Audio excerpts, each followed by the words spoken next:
Salut Pascal. Comment ça va aujourd'hui? Ben, écoute, ça va avec des problèmes techniques. Ouais. Donc, vous n'êtes pas au courant, mais nous, oui, que c'est un petit peu complexe. Donc, on est à une prise 2 de cet épisode. Donc, on espère qu'on va être aussi bonne que la première fois qui n'a pas fonctionné. Ouais. Donc, Fait aujourd'hui, ouais, on parle de. violence systémique. Qu'est-ce que ça mange en hiver, cette affaire-là? Bon, premièrement, le mot système dans le systémique, donc des systèmes, on parle ici de systèmes d'oppression, des divers systèmes d'oppression qui peuvent causer une violence envers un individu. Dans l'épisode qu'on va faire aujourd'hui, on va parler par rapport aux violences faites aux femmes. OK? Parce que, veux pas, on travaille en maison d'hébergement. Donc, c'est sur ce sujet-là qu'on va se baser principalement. Ça ne veut pas dire qu'il n'y a pas d'autres personnes qui peuvent vivre des violences systémiques, Tout à parce fait. que justement, dans les différents systèmes d'oppression, ben, il n'y a pas juste les femmes. Mais par contre, tous ces systèmes d'oppression-là ont un point commun, la femme. Donc, c'est ce qui englobe le plus. Puis aujourd'hui, on va se baser sur 3 angles particuliers parce qu'on pourrait en parler pendant des heures de violence systémique. Puis peut-être qu'éventuellement, on approfondira certains autres systèmes de pression ou on ira plus profondément dans un sujet particulier. Mais là, on va s'en tenir à 3. Pour commencer, on est en train d'éclaircir, là, tu sais, Ouais, on met la table, oui, là. on met la table. Donc, on va parler dans le système de justice, dans le système de santé des services sociaux, ainsi que dans la sphère économique. Puis, autre élément en lien avec un peu comme une définition de violence systémique, c'est que c'est relié dans le fond à l'État. À l'État de par ses lois. Fait qu'encore une fois, on peut le voir d'un angle volontaire ou non volontaire.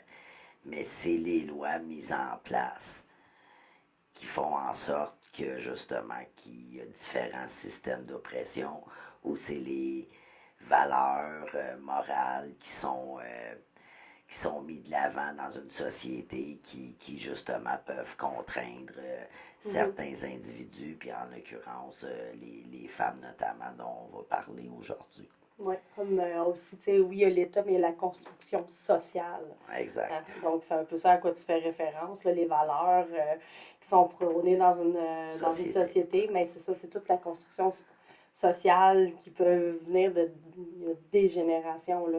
Donc, tu sais, on déconstruit pas tout du jour au lendemain, mais ça a des répercussions sur les systèmes d'oppression. Tout à fait.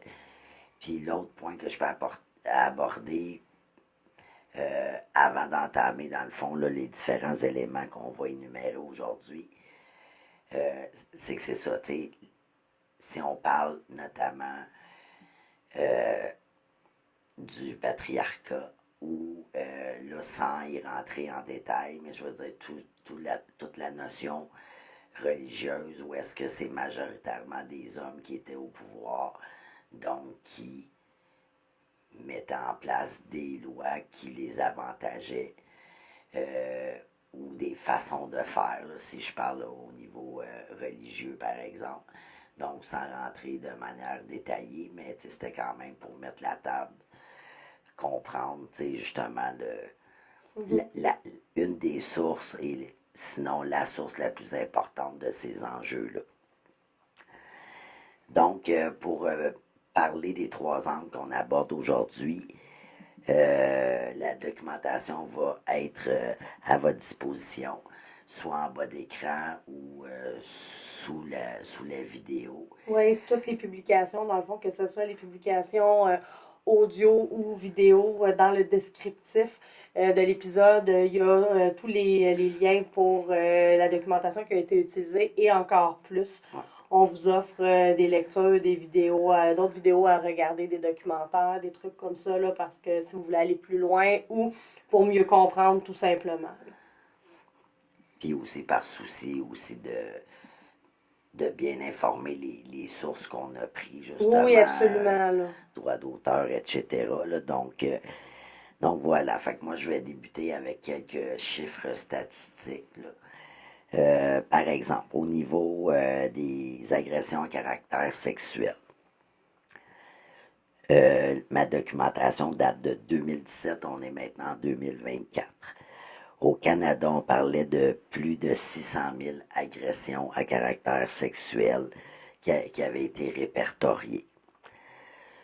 Dans 96,8% des cas, les agresseurs sont des hommes. Bon, d'où le pourquoi on parle spécifiquement beaucoup plus des femmes dans notre cas, là. Mais concrètement, c'est ça, au niveau des agressions sexuelles, c'est très majoritairement les hommes Oui. qui les commettent. 95% des femmes agressées ne portent pas plainte. Donc, selon les sources où est-ce qu'on peut aller chercher l'information, des fois ça peut varier entre 70 et 95% des femmes qui n'osent pas porter plainte. Puis je vais expliquer Oui. certaines explications très bientôt. Et un autre élément qui est important, c'est que 3 plaintes qui sont faites sur 1000 finissent par aboutir à une condamnation.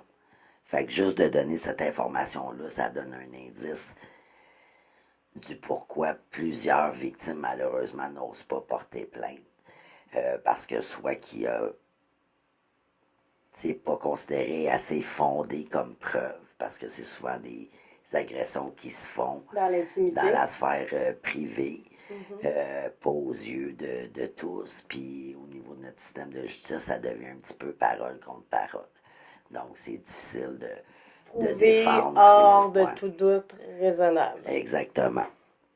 Ensuite de ça, une victime, par exemple, qui décide d'aller porter plainte. Ben, malheureusement, malgré le fait que différents intervenants sont de plus en plus informés, sensibilisés sur les enjeux reliés à la violence, il en demeure pas moins qu'il y a encore beaucoup de préjugés, il y a encore beaucoup de travail à faire. Donc, souvent, soit la crédibilité des victimes va être mise en jeu. Remis en question. C'est ça. Ou sinon, il va y avoir aussi peut-être des commentaires inadéquats à l'effet que la victime aurait peut-être. Couru après, C'est ça. méritait son sort. C'est ça. On pourra en revenir des exemples après. Mais je pense que c'est bien de spécifier que, tu sais, j'en entends là, déjà en train de dire oui, mais comment vous faites pour savoir qu'il y a 95% des victimes qui n'ont pas porté plainte si elles n'ont pas porté plainte? Vous les recensez comment, ces victimes-là? Donc, à ça, est-ce que tu me permets Ouais, de tout à répondre, fait. Pascal? Dans le fond, simplement parce que tous les organismes qui travaillent, peu importe là, dans le domaine, font des statistiques. OK? Dans notre cas, en maison d'hébergement, on fait des statistiques par rapport, des statistiques qui sont confidentielles, là, il n'y a pas de nom associé sur les types de violences vécues et s'il y a eu une plainte policière par la suite et si la plainte policière, tu sais, est-ce que c'était le choix de la victime ou pas, peu importe, là, il y a des critères. Donc, ces données-là, on les donne, nous, dans notre cas, Au gouvernement. Ouais, c'est ça, on les donne parce que c'est comme ça qu'on montre un peu ce qui se passe. Puis les autres organismes aussi, là, en agression sexuelle aussi, font la même chose. Puis, possiblement aussi les CIS qui doivent aussi avoir des statistiques. Et tout ça, c'est récolté. C'est pour ça que tantôt, Pascal nommait entre 70 et 95%. Parce que c'est sûr qu'on les connaît pas tous. Ils sont pas toutes nommés, puis il y en a qu'on n'est même pas au courant. Donc, c'est sûr que c'est un chiffre qui n'est pas parfait, qui n'est pas précis, mais quand même. Qui donne une bonne idée. Oui, là, puis ouais. que oui, on est capable d'aller chercher quand même des informations. Donc, hormis la recevabilité de la plainte ou non, il y a aussi, je ne sais pas s'il y en a qui ont vu le documentaire la victime parfaite ou la Oui. parfaite victime, qui a été publié là, il y a quelques mois. Ben, ça aussi, ça rentre en ligne de compte là, au niveau des préjugés. Si c'est pas la victime parfaite, c'est-à-dire un peu plus tempérament soumis, la femme, par exemple, qui est très à son affaire, qui est organisée et tout, ben, si on parle, par exemple, d'une femme qui a un franc-parler. Si on parle d'une femme qui a une problématique quelconque au niveau de la santé mentale, si on parle d'une femme qui abuse de certaines substances psychoactives pour multiples raisons, que ce soit en lien avec la santé mentale, que ce soit en lien avec justement un moyen un petit peu de fuir sa réalité de violence, peu importe. Donc ça a malheureusement souvent une incidence sur la crédibilité qui va lui être accordée ou non. Oui. J'aimerais ajouter le fait que c'est une travailleuse du sexe. Parce que là découle tout un, mais c'est toi qui l'as choisi. Donc, on rentrera dans les exemples plus tard, là, mais vous comprendrez que c'est pas parce que c'est des travailleuses du sexe qu'ils ont demandé d'être agressées. Non, puis justement, même en tant que travailleuse du sexe, comme tout le monde dans la société, tu as le droit d'imposer des limites. Donc, voilà. Fait que si les limites sont franchises, c'est pas ce qui avait été convenu Non, dès le c'est ça. départ, c'est ça. Donc, ça a une influence. Toute la durée de notre système de justice, encore là, ça peut jouer dépendamment des cas, mais grosso modo, il peut y avoir en moyenne peut-être 2 ans là, lorsqu'on s'embarque dans une procédure au niveau de la justice. Fait que ça aussi, ça peut en décourager plusieurs. Puis, justement, on a déjà parlé dans une saison précédente de revictimisation, mais de se faire réinterroger à plusieurs reprises, justement, pour aller valider la crédibilité là, Du témoignage. Exactement, que ce soit justement des commentaires, comme je viens de le nommer, pour mettre en doute la parole ou pour tenter de montrer que la victime a une responsabilité dans ce qui lui est arrivé, par exemple par l'avocat, La défense, tout à fait. Fait que nos façons de faire, c'est ça, ils sont très contraignantes, difficiles, puis justement, ils amènent la victime à y penser plus qu'à 2 fois avant de porter plainte.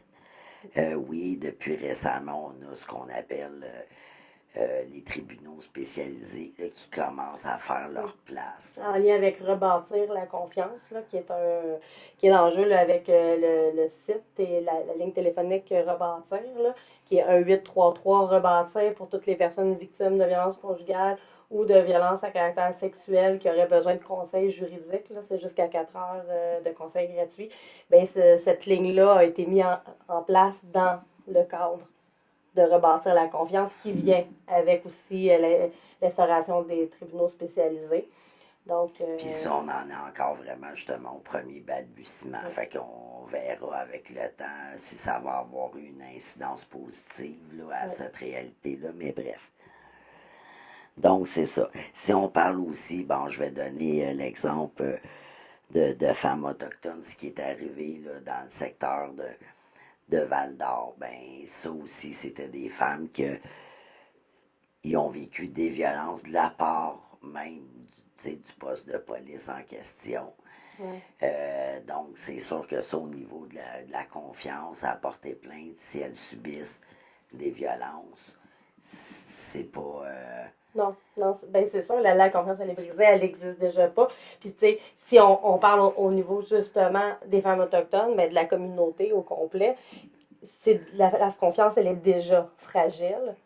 Donc là, on vient d'annuler absolument tout ce qui pouvait rester, là.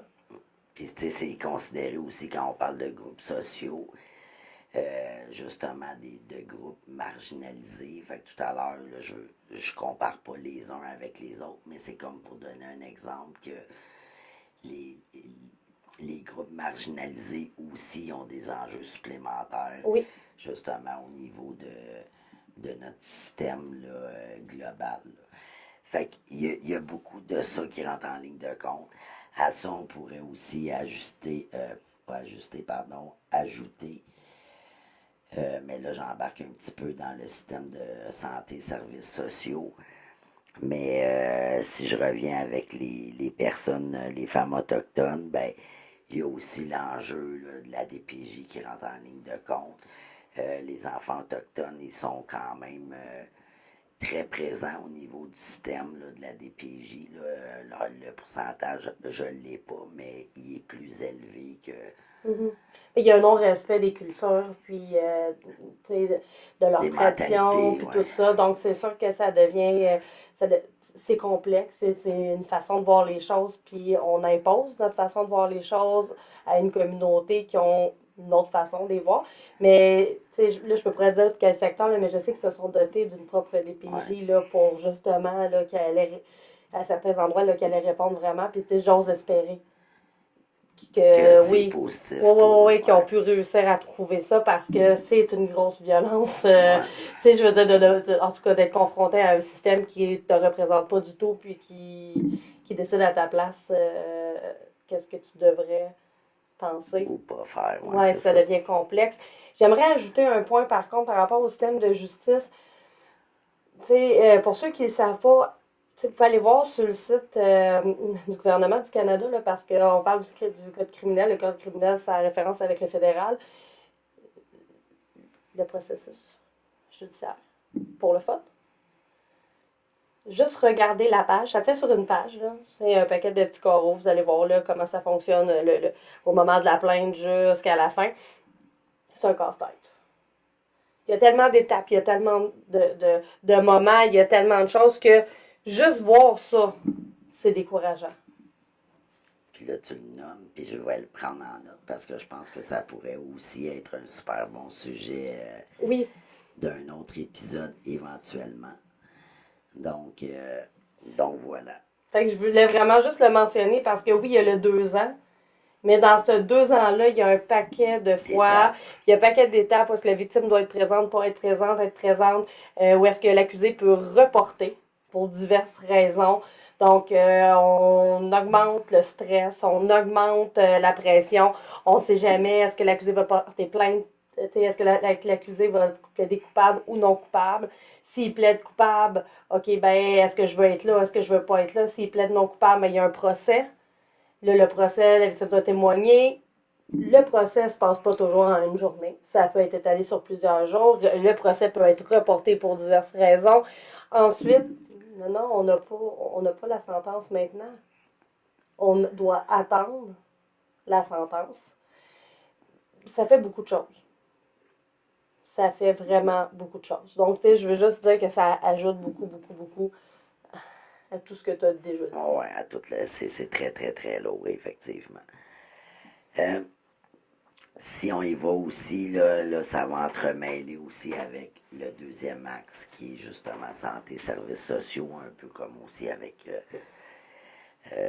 la DPJ, comme je venais de le nommer. Mais si, en plus de ça, la femme a, par exemple, un handicap, elle peut davantage se heurter à de l'ignorance, des stéréotypes et des discriminations multiples dans le système de la santé. Donc, soit une absence d'accessibilité aux services. Par exemple, une femme qui serait malvoyante, puis qu'elle n'aurait pas de soutien pour trouver un local dans l'établissement. Un exemple. L'absence d'appareils médicaux adaptés, donc une femme qui est en fauteuil roulant qui doit aller passer un test gynécologique. Euh, L'infantilisation, tu sais, par exemple, une femme qui serait accompagnée de quelqu'un, de son entourage ou intervenant, intervenante, mais que là, justement, le milieu médical s'adresserait à l'accompagnateur ou Ouais. l'accompagnatrice plutôt que à la personne concernée. C'est commun, là, malheureusement. C'est pas parce que la personne est accompagnée qu'elle n'a pas les capacités de comprendre. C'est peut-être juste parce qu'elle est accompagnée parce qu'elle est nerveuse, parce qu'elle n'a pas envie d'être seule, ou parce qu'elle a besoin d'un soutien supplémentaire, parce qu'elle a une limitation physique qui fait que c'est beaucoup plus facile d'être avec quelqu'un, là. Oui, effectivement. Donc, il y a ça. Il y a si on embarque aussi, là, que ce soit des femmes autochtones ou même des femmes qui ont eu des problématiques au niveau de la santé La mentale ou des consommation. enjeux, ben ça s'est vu, là, des histoires de stérilisation forcée là, pour plus avoir d'autres enfants. Donc, c'est ça, là, tu sais, on s'entend que c'est majeur. Puis d'un autre côté, tu sais, vu qu'on est vraiment par rapport, on parle plus, tu sais, de ça, les femmes, souvent dans le système de santé, c'est compliqué, là. Une femme qui va demander la ligature des trompes, là, avant un certain âge, là, elle était sûre que tu veux pas d'autres enfants? Ben là, non. Puis des femmes qui se font refuser. Ça m'est arrivé, on m'a refusé de me ligaturer les trompes. Puis mon conjoint a eu aucun problème à aller se faire vasectomiser. Donc, on est dans la violence systémique là aussi. Là. Donc, si ça m'arrive à moi, ça va arriver à n'importe qui d'autre dans la société. Ouais. Là. Donc, tu sais, c'est des détails. Ça semble être un détail. Mais pourquoi j'ai un traitement différent? Ouais, puis on pourrait aussi embarquer dans toute la notion là, d'une interruption volontaire de Oui. grossesse. Fait que ça aussi, là, les préjugés ou les étapes à faire, les manières aussi d'accoucher pour les femmes qui doivent être faites dans un cadre précis. Ça aussi, ça tend à changer, mais vraiment lentement et tranquillement. Donc, il y a vraiment, vraiment, vraiment beaucoup d'éléments à ce Oui. niveau-là. Si j'ajoute à ça une femme qui n'aurait pas de statut, ben ça, c'est aussi un enjeu au niveau de recevoir des Mhm. services. Puis, encore une fois, dans notre travail, on en voit des femmes qui arrivent au pays avec une promesse justement de mariage et de meilleure vie, mais qu'au final, le conjoint est violent. Fait que c'est un ajout supplémentaire pour la femme de vouloir quitter. Souvent, ben, c'est pas sa culture, c'est pas sa langue, elle connaît pas ses droits ici. Elle a la crainte d'être déportée Mhm. dans son pays d'origine parce que souvent le conjoint il va jouer là-dessus. Elle n'a pas accès, c'est ça, à plein de services étant donné Ben, qu'elle n'a elle pas n'a de pas accès, elle a statut, pas accès elle à n'a la. pas les moyens Non. financiers de Ben, elle n'a payer. pas le droit de travailler. Donc, on oublie le projet. Elle n'a pas le droit d'avoir de l'aide sociale. OK, il y a certaines clauses d'exception à l'aide sociale, là, mais je ne vais pas embarquer là-dedans, mais techniquement, elle n'a pas le droit à l'aide sociale. Elle n'a pas le droit d'avoir les soins médicaux qui sont prodigués par la RAMQ. Il reste quoi? Fait qu'il reste les organismes communautaires. Donc, mais les organismes communautaires en santé, là, un médecin, là, ça ne court pas les rues, je vous le Non, garantis. ben c'est ça. Mais ça aussi, c'est un autre élément. L'accessibilité à notre service de santé et de services sociaux est de plus en plus Limité. complexe. Parce que même au niveau des services sociaux, même quand on va chercher de l'aide, malheureusement, les listes d'attente sont de plus en plus longues. Donc, c'est ça. Fait que ça aussi, c'est tous différents enjeux aussi qui sont reliés au système de santé. Là, on pourrait y aller aussi au plan économique. Mais j'aurais un point avant. Oui. J'aimerais ajouter par rapport au système de santé, là, justement, des services sociaux. Quand on fait une demande d'aide, je donne un exemple au CLSC, là, pour une aide psychosociale, là, peu importe. Ben, il y a quelqu'un qui va nous faire notre évaluation. C'est cette personne-là qui va déterminer dans quel service on va être, puis les services qui vont nous être offerts. C'est pas ce que nous, on demande nécessairement. Puis après, quand on va rencontrer la personne qui va faire notre suivi, c'est cette personne-là qui va faire une évaluation de ce qu'elle va avoir vu de notre situation, puis qui va nous proposer un plan d'intervention selon ses perceptions à elle. Fait que parfois, là, on travaille dans le beurre. Je dis ça, là, parce que si on part pas de ce que la personne veut travailler, ben ça fonctionne pas. Puis en partant dans le lien de confiance, si on fait imposer des objectifs qu'on n'a pas envie de travailler, parce qu'on c'est pas ce qu'on voit, nous, de notre situation, ben le lien se créera pas. Fait que c'est une forme de violence aussi de se faire dire, ben toi, tu sais pas ce que tu as besoin, moi, je le sais. Oui, tout à fait. Tout à fait. Fait que ça, on le voit justement, là, tu viens de donner un exemple pour CLSC. On peut le voir aussi au niveau, comme je l'ai mentionné tout à l'heure, des communautés autochtones aussi, ou Mhm. la DPJ. Oui. Tu sais, comment devrait être, entre guillemets, éduquer un enfant, ou etc. Là, Mhm. fait que si on n'est pas, encore une fois, la parfaite victime, ben là, ça peut être difficile aussi. Ça me fait penser, je fais juste un petit pop-up rapide, mais justement, on va en parler ultérieurement de l'intervention féministe intersectionnelle, où est-ce que justement on prend en compte les particularités puis les distinctions. Et les Euh, différents systèmes de c'est pression. ça, c'est en plein ça. Fait que, fait que oui, c'est important, parce que même en maison d'hébergement, je donne l'exemple d'une femme qui consomme, ben, il y a peut-être malheureusement des places où est-ce qu'elle Elle sera pas ne acceptée. sera pas acceptée ou que le séjour va être mis en jeu très rapidement à cause de La cet consommation. élément-là. Donc, voilà.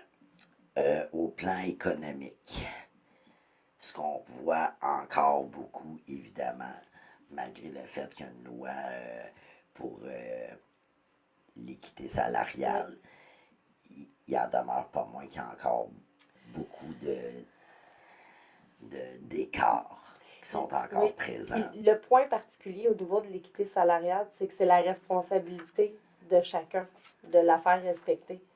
Donc, même que ce soit un organisme communautaire, que ce soit le gouvernement, que ce soit une entreprise privée ou publique, peu importe, c'est leur responsabilité de faire une évaluation de l'équité salariale de façon, je sais pas c'est quoi, s'il y a une règle par rapport à ça, mais c'est quand même leur responsabilité de le faire. Fait que c'est sûr qu'il y a des écarts qui se créent. Puis est-ce que tout le monde se plie à, à ça? T'sais, est-ce que c'est vraiment vérifié? Est-ce que... Ouais, tout le monde fait l'exercice, tout le monde fait Oui. les comparatifs Est-ce que tout le monde le similaires, fait? là. Est-ce qu'il y a, tu sais, c'est quoi les lois qui entourent ça? C'est vague, là. C'est pas, je suis pas certaine de, tu sais. Quand on remet des fois dans le bon vouloir de chacun, ben des fois, on s'entend, hein, c'est à to-do list, là. Il y a des priorités 1 puis il y a des priorités 10. Ouais. Je suis pas certaine que certaines places que ça soit une priorité 1. Puis je veux pas les blâmer. C'est pas ça que je veux faire, mais je veux dire que c'est C'est ça. une réalité, c'est ça. C'est C'est ça. encore, ça fait partie encore de la réalité. Euh, donc, c'est ça. Au niveau, on, on s'en est parlé là, avant le début de l'enregistrement, mais là, on parlait de l'aide sociale. Bon, tout ce qui appauvrit les personnes, les femmes notamment aussi, je veux dire, t'as même pas de quoi vivre. Tu sais, quand tu reçois des prestations Mhm. d'aide sociale. Le fait qu'il manque énormément de logements à prix modique ou à prix abordable. Donc, ça aussi, c'est un enjeu d'appauvrissement Mhm. des personnes qui sont moins nanties financièrement dans notre société. L'espoir de s'accorder un meilleur avenir il est difficile dans ce cas-là, là, parce que justement, là, tu dois débourser la majorité de tes revenus à te loger. Ben, si c'est pas plus, parce que, tu sais, des fois, il faut que tu ailles chercher un plus, mais cet argent-là, tu l'apprends où? Tu peux pas avoir plus parce que c'est un montant maximum que tu peux gagner sur l'aide sociale. Puis des fois, de trouver un travail, ça va te coûter plus cher que rester sur l'aide sociale, puis tu seras pas plus avancé. Puis j'en entends déjà me dire, ils font rien à ta minute. Sais-tu combien il te faut de créativité pour réussir à atteindre ton fin de mois, là? Je m'excuse, là. Non. Non, laisse faire. Laisse Non. faire. Puis, puis justement, le gouvernement a des lois maintenant très strictes. Là, je veux dire, je me souviens qu'à une époque, à la limite, c'était quand même plus simple d'arriver à tes 18 ans à faire une demande d'aide sociale. Maintenant, là, le processus il est beaucoup plus complexe, beaucoup plus rigoureux. N'a pas accès à l'aide Très sociale qui violent. veut. Et très violent. Ouais, très intrusif aussi. Euh, Puis c'est ça, je parle en connaissance de cause là, parce que ça fait partie aussi de mon histoire. Et bref, donc, puis si on parle aussi de système d'oppression, justement, puis si je vais rapidement dans le capitalisme, un peu l'idée que les riches s'enrichissent, les pauvres s'appauvrissent. S'appauvrissent. Fait que c'est de maintenir justement certaines personnes dans, Dans la pauvreté. dans la pauvreté, dans la vulnérabilité. Je vais donner un exemple là, à l'épicerie. Là. Si j'ai les moyens, puis qu'il y a un aliment qui tombe en spécial, ben je vais m'en faire une provision. Puis justement, je vais économiser à long terme parce que je vais avoir à accumuler beaucoup. Mais parce que tu as les moyens que tu C'est peux ça. économiser. C'est en plein ça. Mais ça aussi, ça date de là, quelques années, mon information, là, mais ça disait aussi souvent, si on regarde les dépliants, souvent la première semaine du mois, il y a beaucoup moins de spéciaux. Fait que malheureusement, ceux qui sont sur l'aide sociale, ben rendus là, ils n'ont plus le temps d'attendre une semaine, 2 semaines plus tard pour aller faire leur épicerie. Fait que souvent, ils vont payer le plus haut prix dans ces moments-là. Puis si justement j'ai pas d'argent et que je m'en tiens au minimum, ben justement j'achète moins en gros, puis moins t'achètes en gros. Oui, peut-être le paquet en tant que tel, il est moins cher que le gros paquet, mais si on regarde ça là, justement à moyen terme, tu économises beaucoup moins d'acheter en petit que Fait que d'avoir les finalement, ça moyens te coûte d'acheter en plus gros. cher de C'est te ça. nourrir parce que t'es plus pauvre. Fait que c'est totalement C'est ça, c'est un illogique, là. non-sens, effectivement. Je voulais rapporter aussi une autre statistique au niveau des personnes, justement, qui ont des handicaps au niveau des salaires. Un homme qui aurait un handicap, dans le fond, il gagnerait évidemment plus aussi au même titre que homme-femme, mais la femme en situation de handicap gagne 70% d'un homme en situation de handicap. Fait que, c'est Le quand même 30%, le là. comparatif, Fait que 7 c'est 10 homme-femme, mais les deux dans un contexte de handicap. Là. Fait qu'on le retrouve justement à plusieurs échelons. J'ai déjà parlé des logements, l'inaccessibilité, là, la difficulté d'avoir des logements à prix modique. On le constate aussi, là, il y a de plus en plus de... Des campements. Ouais, c'est ça. Mais il y a de plus en plus de campements, là, oui. De monde qui n'ont pas été capables de se trouver des logements. D'ailleurs, dans ma petite ville, il y en a un.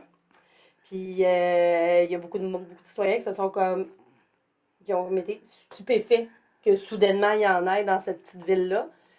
Puis pourtant, il y en a dans plein de petites villes que Ouais. c'est en train de pousser parce que le monde, il y en a un salaire, ils travaillent, ils peuvent même pas se trouver un logement. Puis des logements avec des critères de plus en plus sévères, le montant du logement de plus en plus cher. Puis là, je suis pas en train de culpabiliser les propriétaires qui, avec leur taux d'intérêt qui augmente, puis tu sais, je culpabilise pas, sauf que le montant est de plus en plus élevé et les critères de plus en plus élevés. Pas d'animaux, pas ci, pas ça. J'ai vu des femmes se faire refuser un logement, pas directement, là, mais indirectement parce qu'elle a des enfants. La personne loue un 5,5, mais elle voudrait un couple pas d'enfants. Ben, c'est ça. C'est parce qu'à un moment donné, t'es 2, 3, 4 enfants, t'es mis où? Je veux dire, bien facile d'acheter une maison, mais non. Non. Non. Non, pas en ce moment, en tout cas. Puis si je reviens à l'itinérance, c'est un peu, là, ça peut nous démontrer vraiment la roue en tant que telle. C'est que là, bon, j'arrive plus avec tous les taux. Les taux d'intérêt, le taux de la vie, l'inflation et tout ça. Bon, je deviens malheureusement en situation d'itinérance. Si je suis en situation d'itinérance, je deviens, par le fait même, encore plus à risque de vivre différentes formes de violence, d'oppression. J'ai encore moins accès aux services, j'ai comme plus d'identité, plus d'adresse. Fait que c'est ça. Fait que c'est vraiment là une grosse roue vers le bas, là, que c'est très difficile d'en sortir. Puis, dernier élément que je veux nommer, que tu parlais au niveau de l'aide sociale tout à l'heure, c'est que j'ai mentionné que c'était moins facile qu'avant d'y accéder. Encore là, on s'entend que c'est pas vrai que c'est un moyen facile, parce que justement, t'as peine à survivre avec ce revenu-là. Puis, autre élément, c'est que les gens, des fois, ils considèrent pas les autres enjeux. C'est une personne, par exemple, qui aurait tu sais, un problème de santé mentale important, puis qu'à ce moment-là, dans sa vie, il ne serait pas en mesure de fonctionner, entre guillemets, dans un travail. Mais il a besoin de se Tu sais, reconstruire, c'est puis de ça. remettre des bases, puis de travailler sur plein de choses, là. C'est ça. Fait que, tu sais, fait que ça aussi, tu sais, faut le considérer au lieu d'être dans le jugement, là. Tu sais, c'est ça, on connaît pas la situation de tout le monde. Non, Fait c'est que c'est facile des de grosses juger. généralités, là, tu sais. Ouais.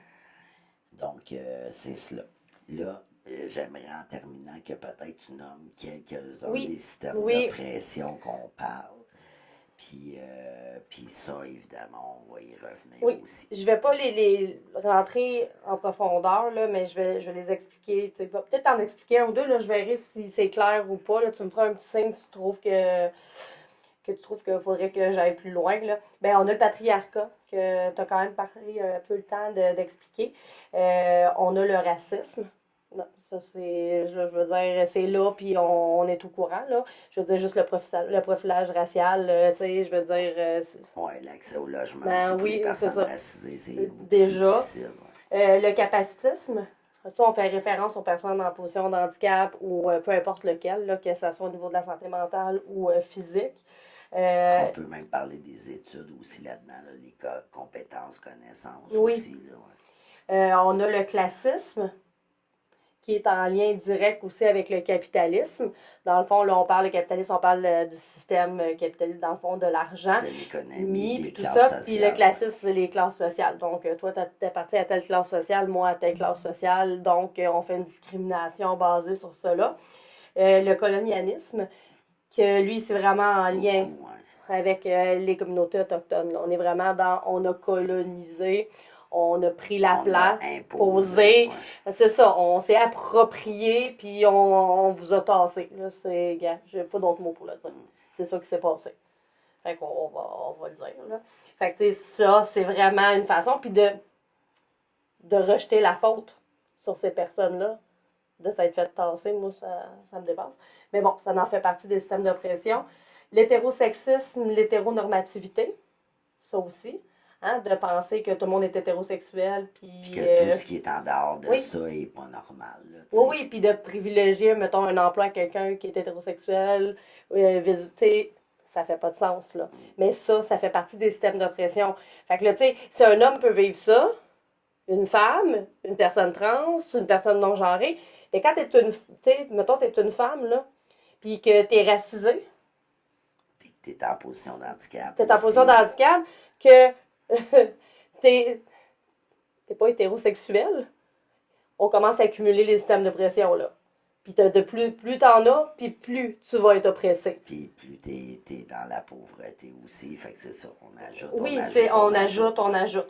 Donc, on a ça. Ben, le cisgenrisme, je suis une femme, je suis une femme, de partout. Dans le fond, de la façon que tu t'identifies est reliée à ta biologie de Oui, naissance. exactement. Donc, et l'âgisme. L'âgisme. Ben, en lien avec l'âge, évidemment. Fait que ça peut être autant des plus jeunes vers les plus jeunes. Elle Oui. connaît rien, elle n'a pas d'expérience, blablabla. Ou la plus vieille de quand est-ce qu'elle va sacrer son camp puis prendre sa retraite parce que son poste, là, j'en ai envie en maudit. Ou justement, tu sais, dans notre société, contrairement à d'autres, justement, de d'autres cultures, où est-ce que les personnes âgées sont valorisées, sont mis de l'avant, justement, qui sont considérées comme des bibliothèques humaines, à titre là, de plein d'expériences, de connaissances, de vie. Mais malheureusement, dans nos sociétés, on est beaucoup dans, bon, à coup qu'elle est âgée, elle n'est plus utile à la société, elle devient comme un fardeau. Un fardeau. Donc, on va l'envoyer vivre. Dans un CHSLD. Pour ne nommer que ceux-là, il y en a d'autres. Tu sais, c'est beau, là, je sais que c'est pas tout le monde qui adhère à ça, là, puis c'est pas ce que je suis en train de dire, mais la majorité de la société, c'est ancré dans la société. C'est des mécanismes qui sont là, puis possiblement qu'il y a du monde qui en font sans s'en rendre même compte. Fait que c'est tout ça qu'il y a à déconstruire, puis c'est de là qu'on parle de violence systémique. C'est que ça vient d'un système, ça vient d'une construction sociale, donc ça peut être déconstruit. Mais Ouais, puis tu sais, quand je disais tout à l'heure, bonne ou mauvaise intention, il y a des choses, tu sais, des lois qui ont été mises en place quand je faisais référence au patriarcat dans l'optique de privilégier le droit des hommes. Ça, c'est une chose. Mais, par exemple, si je prends l'exemple de la DPJ, je pense quand même que, ou du moins j'ose croire, ben, que c'était, de oui, prime abord, il y avait une bonne intention. de C'était de venir protéger. en aide justement Mhm. aux enfants qui étaient négligés, maltraités. Fait que l'idée de fond est honorable, là. Mais dans le pratico-pratique, parfois, malheureusement, on voit des histoires d'horreur, là. Oui, effectivement. Donc, c'est sûr qu'on va revenir sur ces systèmes d'oppression-là dans le futur. On va en parler plus profondément, puis les impacts. Donc, la semaine prochaine, on parle de quoi? Je ne sais pas encore. On a OK. quand même plusieurs choix. Donc, c'est ça. Fait que, à suivre, on aime ça des fois, laisser le suspens. Oui, j'ai Fait juste pas vu que, ça. ouais, c'est ça. Fait que d'ici là, ben c'est ça, vous pouvez nous suivre. Ben, sur Facebook, TikTok, Instagram, bien entendu. Ça, c'est nos petits réseaux sociaux préférés. Sinon, ben, bien entendu, pour nous entendre, YouTube en audio et vidéo. Et sinon, si en audio seulement, ben, on est sur Apple Podcast, Spotify, Amazon Music. Sinon, bon, on peut aussi aller sur Buzzsprout pour pouvoir aller chercher la plateforme préférée ou juste l'écouter directement sur cette plateforme-là. Il n'y a aucun problème. En attendant, ben, on va vous demander, par exemple, de liker, partager, hein, partager beaucoup, beaucoup, de nous Vous suivre. abonner, ouais. Oui, effectivement. C'est ça, ça serait très aidant, ouais. Apprécier.